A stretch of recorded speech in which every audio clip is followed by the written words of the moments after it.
So in this way we call the ego is like a end of the life of God. There's so much fear.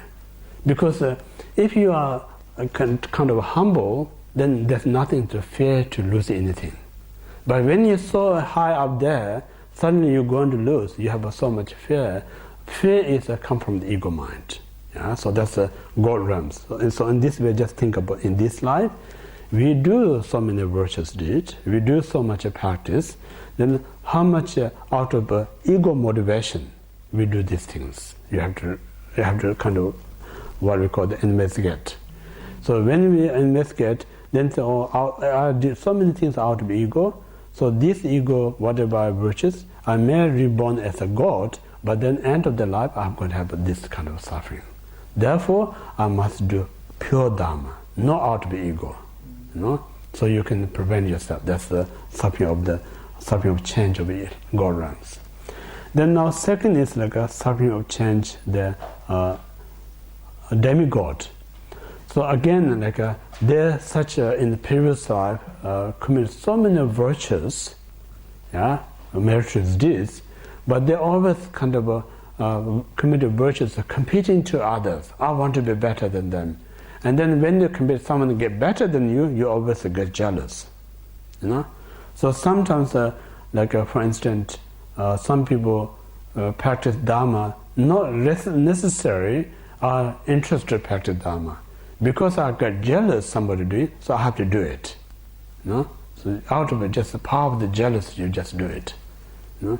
So kind of like if somebody have nice things, even you can't afford, because jealous you have to borrow money and get it. You know? So that kind of like jealous. So jealous, you can do still good things, that good things are reborn in the demigod. You have all the perfect, what you call the conditions. But then this jealous not allow you enjoying. You always see someone who's better than you, then you can't tolerate. So when you can't tolerate, you're fighting with them. So whenever you fight, you're always defeated. That's how it comes. So in this way, now you think about in this life, how many we do practice out of jealous. So out of jealous, whatever you do, other study, meditation, offering, practice, everything is diluting. So this diluting practice, reborn in a demigod, we get suffer. So in this way, therefore, I must do the pure Dharma. This is not the pure Dharma. Yeah? So that's kind of we free that kind of suffering. Now third is suffering change human beings. Human being is like yesterday we talked about, like a suffering is like a powerful become like a weak person, healthy become unhealthy person, not getting what you want, that's a suffering. When you get how to protect it, how to secure it, all sorts of problems. All this problem comes from the desire mind, unsatisfaction mind.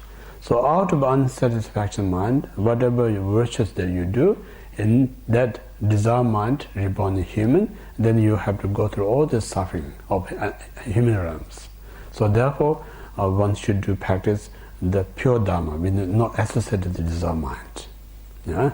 So these are, we're talking about the suffering of the change. Because suffering of change means like, I yesterday mentioned like, suffering of change helps you to develop renunciation.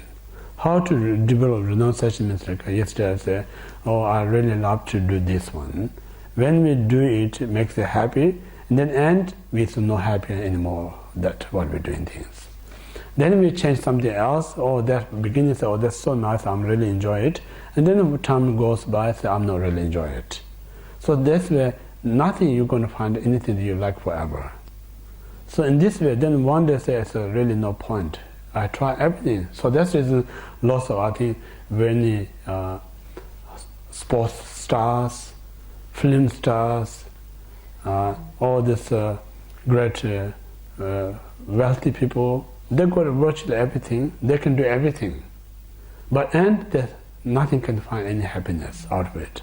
Then end up the drugs. You know? So suppose they should develop renunciation at that time, because not met the Dharma, so their only solution is drugs. So if you're like a person who met the Dharma, then so I'll try everything, nothing really makes me happy. No? So that way, now I have renounced my desire mind. So that's how you come to the real Dharma practitioner. So this is the many, in the previous time, many kings and queens, they have a really genuine renunciation. Reason they have a genuine renunciation, they got everything virtually what they want, but none of them make them happy, then they lose interest.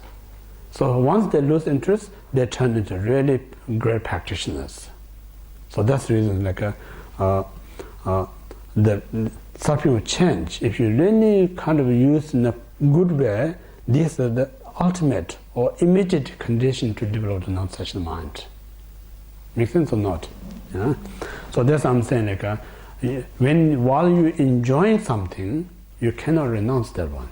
Impossible. That's the reason people sound not so nice. Someone say renounce your partner, you renounce your job, renounce that. No. Because we're saying nothing makes you happy, then you renounce yourself. So when you renounce yourself, then what you're going to do is now you not give any power to your desire, anger, ignorance. Just absence of them, whatever you do good things, is a pure. That pure is a Dharma. Yeah? So that's how we completed the third, second, the suffering of change. Now the third is suffering of pervasive of all phenomena, or sometimes we call the suffering of conditions. So these help us to gain the liberation mind. Suffering of pervasive means what we're saying as a desire mind. Desire mind always have a project. I have to do this. When you finish, then you have to do another project. Have to finish, and then so in this way, there's no end. Yeah, our samsari project or activity, there's like a wave of ocean. If you just sit on our beach, when this wave going to stop? Never going to stop. As long as the ocean's there, wave never going to stop. So same as long as we have a desire mind, our job never going to finish. No? So even we dying right now, we have a desire, still mind says, I want to do this. So this we call one of the suffering of pervasive of phenomena. That's one way to describe. Second is never satisfying. No matter whatever you got, never satisfy. Because non-satisfying, how we to prove is if you look in our house, look in our storage, look in our garage, how much we accumulated. None of them have a leg to come in your house or garage or storeroom because our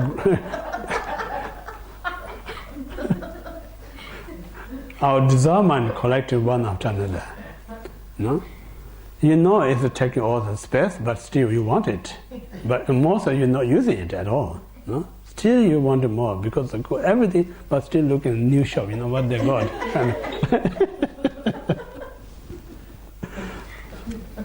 So that's what we call the unsatisfaction mind. And then another third one is we always say I'm sick of eating same food, or we say I'm sick of to do this, but we never sick of birth and death. How many times we have birth and death? We should be sick of now birth and death, but we're still looking forward to birth. I'm not sure how much looking for the death, but so this we never sick of birth and death kind of things. So that's another kind of the suffering of condition or pervasive. And then third is fourth is the life that how we kind of run out is I say, I'm almost finished. Let me wait me. Then when I finish, it come. Before it finish, something come already. Before it finish, something new project already came. Then say, I don't have time. Let me wait until when I finish, then it come. Before I finish, another come. Never kind of finish. So whole life just run out, just waiting for almost there. Yeah. Sorry. Procrastination. I'm not sure. Right? Procrastination. No? Procrastinating, like putting something off. Before you can finish it, procrastinating. No, we just say like I almost there kind of things. Almost, not distracted like a. Not next one. We say like a. Never ends kind of. I almost there. Soon before you end, finish, and then something else comes up. Like a kind of preparing all the life. Like we just run out of like just preparation. We just prepare one. Before I finish, and another preparation comes. Before I finish, another preparation comes. Just preparing, like think about how many often, like I said, I'm just preparing, renovating my house. And then once you complete, you just stay a few months and then move another house. And then you say prepare, renovating, and then you move another one. So just life goes on, just preparation, you know? So that's the reality of life. And then before you finish, you die. Yeah, you die. And then when you're born, the moment you're born, you're preparing where to send child care center. After child care, where should I send the primary school? Then before you finish, you think of where to send the high school. All this preparing again, start again, all over again. You know?